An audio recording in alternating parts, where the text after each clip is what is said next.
தமிழொலி ஊடக நண்பர்களுக்கு வணக்கம். நீங்கள் இணைந்திருப்பது தமிழொலியின் இரவு நேர பிரதான செய்திகளுடன்.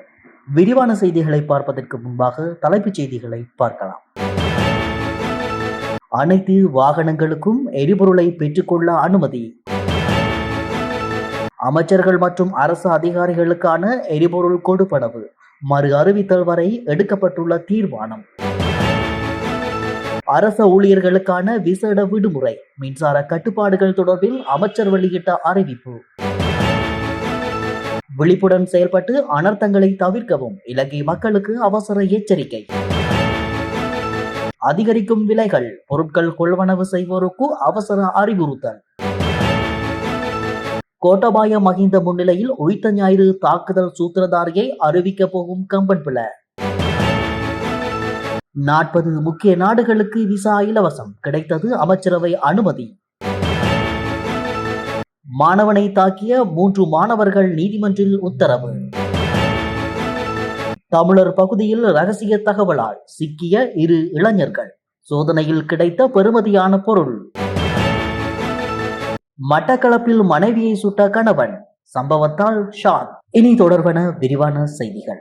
வாகன இலக்க தகட்டின் இறுதி இலக்கம் ஒற்றை அல்லது இரட்டை எண்களாக கொண்ட அனைத்து வாகனங்களும் நாளை மாத்திரம் எரிபொருள் நிரப்பு நிலையங்களில் எரிபொருளை பெற்றுக்கொள்ள அனுமதிக்கப்பட உள்ளதாக இலங்கை பெட்ரோலிய கூட்டுத்தாபனத்தின் முகாமைத்துவ பணிப்பாளர் இதனை தெரிவித்துள்ளார். இதன்படி எவ்வித கட்டுப்பாடுகளுமின்றி அனைத்து வகையான வாகனங்களும் நாளை எரிபொருளை பெற்றுக்கொள்ள அனுமதி வழங்கப்பட்டுள்ளது. நாளைய எரிபொருள் விநியோக நடைமுறைகள் தொடர்பில் இன்று தீர்மானம் எட்டப்படும் என இலங்கை பெட்ரோலிய கூட்டுத்தாபனம் தெரிவித்துள்ளது. அதன்படி தற்போதைய QR முறைமை குறித்து பொதுமக்களுக்கான வழிகாட்டல்களை இறுதி செய்வதற்காக விசேட கலந்துரையாடல் ஒன்று இன்று இடம்பெறவுள்ளதாக இலங்கை பொதுமக்கள் சபையின் முகாமைத்துவ பணிப்பாளர் கலாநிதி மயூர நெத்திகுமாரகே தெரிவித்தார். விநியோகத்தை பொறுத்தவரை 32,000 மெட்ரிக் டன் எரிபொருளை ஏற்றிய கப்பல் ஒன்று எதிர்வரும் வியாழக்கிழமை நாட்டிற்கு வரவுள்ளது. இலங்கைக்கு சொந்தமான 42,000 மெட்ரிக் டன் எரிவாயு கையிருப்பில் தற்போது மாலைதீவில் உள்ளது என்று லிட்ரோ எரிவாயு நிறுவனம் அறிவித்துள்ளது. ஏப்ரல் மாதத்திற்கான தேவையை பூர்த்தி செய்ய இது போதுமானதாக இருக்கும் என்று குறிப்பிட்ட தவிசாளர் சன்ன குணவர்த்தன, இந்த கையிருப்பை உடனடியாக தீவுக்கு கொண்டு வருவதற்கான முயற்சிகள் முன்னெடுக்கப்பட்டு வருவதாக தெரிவித்தார். மேலும் மே மாதத்திற்கான மேலதிக 33,000 மெட்ரிக் டன் இயந்திரங்களை ஏற்றிச் செல்லும் கப்பல் ஒன்று ஏப்ரல் 25ஆம் தேதி வரவுள்ளது என்று எதிர்பார்க்கப்படுகிறது. 7,000 மெட்ரிக் டன் எரிவாயு கொண்ட கப்பல் ஒன்று ஏப்ரல் 4ஆம் தேதி இலங்கையின் கரையோரத்தை அடைய உள்ளதாக லாப்ஸ் எரிவாயின் பிரதம நிறைவேற்று அதிகாரி நலிந்த குருகுல சூரிய தெரிவித்தார். நாடாளுமன்ற உறுப்பினர்கள் மற்றும் அமைச்சர்கள் உள்ளிட்ட அரசு அதிகாரிகளுக்கு வழங்கப்படும் எரிபொருள் கொடுப்பனவை 2026 மார்ச் 1ஆம் தேதி நிலவிய எரிபொருள் விலைகளின் அடிப்படையில் வழங்குவதற்கு அமைச்சரவை தீர்மானித்துள்ளது. இன்று நடைபெற்ற அமைச்சரவை தீர்மானங்களை அறிவிக்கும் ஊடகவியலாளர் சந்திப்பில் கலந்து கொண்ட அமைச்சரவை பேச்சாளர் அமைச்சர் நலிந்த ஜெயதிச இதனை அறிவித்துள்ளார். இதன்படி ஏனைய அனைத்து கொடுப்பனவுகளையும் மறு அறிவித்தல் வரை அதே விகிதத்தில் பேணுவதற்கு அரசாங்கம் தீர்மானித்துள்ளதாக குறிப்பிட்டுள்ளார். மத்திய கிழக்கில் நிலவும் போர்ச்சூழலால் பொருளாதாரத்தில் ஏற்படும் பாதிப்பை குறைப்பதற்காக அரசாங்கம் ஏற்கனவே பல்வேறு அவசர நடவடிக்கைகளை எடுத்துள்ளது. கடந்த காலப்பகுதியில் மத்திய கிழக்கு நெருக்கடி காரணமாக இலங்கையின் எரிபொருள் விலைகளும் பலமுறை திருத்தப்பட்டமை குறிப்பிடத்தக்கது. மத்திய கிழக்கில் நிலவும் போர்ச்சூழல் காரணமாக நாட்டில் ஏற்பட்டுள்ள எரிசக்தி நெருக்கடியை கருத்தில் கொண்டு எதிர்வரும் மாதங்களில் நடைபெறவுள்ள சமய விழாக்களுக்கு மின்சார கட்டுப்பாடுகள் எதுவும் விதிக்கப்படாது என்று அமைச்சர் நலிந்த ஜெயதிச தெரிவித்துள்ளார்.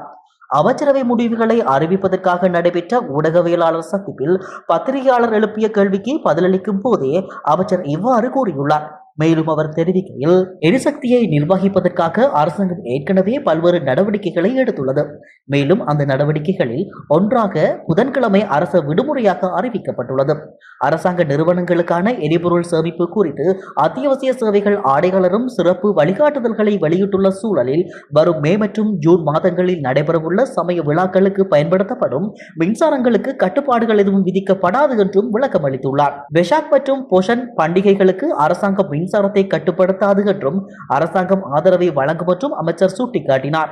எனவே வரவிருக்கும் வெஷாக் பண்டிகை, போஷன் பண்டிகை, எசல பண்டிகை மற்றும் பிறமத ரீதியான திட்டங்களை கட்டுப்படுத்தும் எண்ணம் இல்லை என்றும் உலகில் நிலவும் தற்போதைய சூழ்நிலையை கருத்தில் கொண்டு எரிசக்தி மற்றும் நுகர்வு கோட்பாடு கணக்கில் எடுத்துக் கொள்ளப்படும் என்றும் தெரிவித்துள்ளார். நாட்டில் நிலவும் வறண்ட வானிலை காரணமாக நாட்டின் பல மாவட்டங்களில் காட்டுத்தீ பரவும் அபாயம் அதிகரித்துள்ளதாக பேரிடர் மேலாண்மை மையத்தின் ஊடக பேச்சாளர் பிரதீப் கொடுப்பிலி தெரிவித்துள்ளார். எனவே காடுகளை அண்டிய பகுதிகளில் வசிக்கும் பொதுமக்கள் மற்றும் அங்கு பயணம் செய்வோர் மிகவும் அவதானத்துடன் இருக்குமாறு அவர் கேட்டுக்கொண்டுள்ளார். வறண்ட காற்று மற்றும் கடும் வெப்பம் நிலவும் சூழலில் மிகச்சிறிய தீப்பொறி பாரிய அளவிலான வனப்பகுதியை அளிக்கும் நிலை உள்ளமையினால் அவதானத்துடன் செயல்படுமாறு அறிவுறுத்தப்பட்டுள்ளது. இந்த தீப்பரவல்களை கட்டுப்படுத்த முப்படையினர், போலீசார் மற்றும் ஏனைய தரப்பினரின் ஒத்துழைப்புடன் பேரிடர் மேலாண்மை மையம் தொடர்ச்சியான நடவடிக்கைகளை முன்னெடுத்து வருகின்றது. எனவே தீப்பரவல்கள் அல்லது அவசர நிலைமைகள் குறித்து பொதுமக்கள் எந்த நேரத்திலும் 117 என்ற அவசர தொலைபேசி இலக்கத்திற்கு அழைத்து மும்மொழிகளிலும் தகவல்களை வழங்க முடியும் என அறிவிக்கப்பட்டுள்ளது. இயற்கை வளங்களை பாதுகாப்பது அனைவரனதும் பொறுப்பாகும் என்பதால் விழிப்புணர்வுடன் செயல்பட்டு அனர்த்தங்களை தவிர்க்க ஒத்துழைக்குமாறு அவர் வலியுறுத்தியுள்ளார். பண்டிகை காலம் நெருங்கி வருவதால் சந்தைகளில் அத்தியாவசிய உணவுப் பொருட்கள் போதுமான அளவில் கையிருப்பில் உள்ளதாக அத்தியாவசிய உணவு இறக்குமதியாளர்கள் மற்றும் வர்த்தகர்கள் சங்கம் தெரிவித்துள்ளது. சங்கத்தின் செயலாளர் பி. சுப்பிரமணியம் இன்று காலை நடைபெற்ற ஊடகவியலாளர் சந்திப்பில் கலந்து கொண்டு கருத்து தெரிவிக்கும் போதே அவர் இதனை தெரிவித்துள்ளார். அவர் மேலும் தெரிவிக்கையில், பற்றாக்குறை ஏற்படும் என்ற அச்சத்தில் தேவையற்ற பொருட்களை பொதுமக்கள் பதுக்கி வைக்க வேண்டாம்.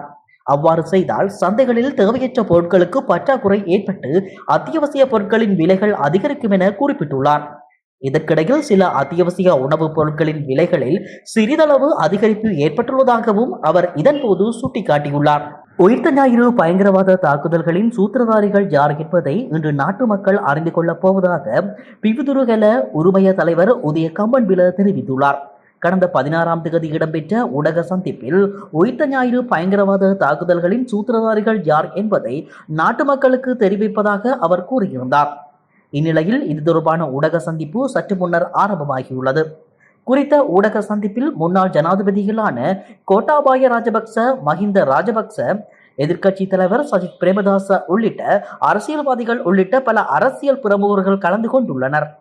தற்போதைய அரசாங்கம் அதை பிரதான சூத்திரதாரியின் பெயரை வெளியிடவில்லை என்றும் 1.5 வருட கடினமான ஆய்வுக்கு பின்னர் ஈஸ்டர் தாக்குதல்களின் சூத்திரதாரியை தேடுதல் என்ற தலைப்பில் ஒரு ஆய்வு நூலை நாங்கள் தயாரித்தோம் எனவும் அவர் முன்னதாக கூறியிருந்தார்.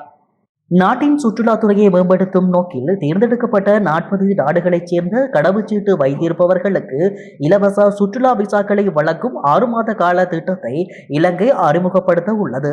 2025 ஜூலை 21 அன்று நடைபெற்ற அமைச்சரவை கூட்டத்தில் இந்த முயற்சிக்கு ஒப்புதல் அளிக்கப்பட்டுள்ளது. குடியேற்ற மற்றும் குடியகழ்வு சட்டத்தின் கீழ் இலவச விசாக்களை வழங்குவதற்காக சட்ட வரைவாளர் தயாரித்த வரைவு விதிமுறைகள் ஒப்புதலுக்காக நாடாளுமன்றத்தில் சமர்ப்பிக்கப்படும்.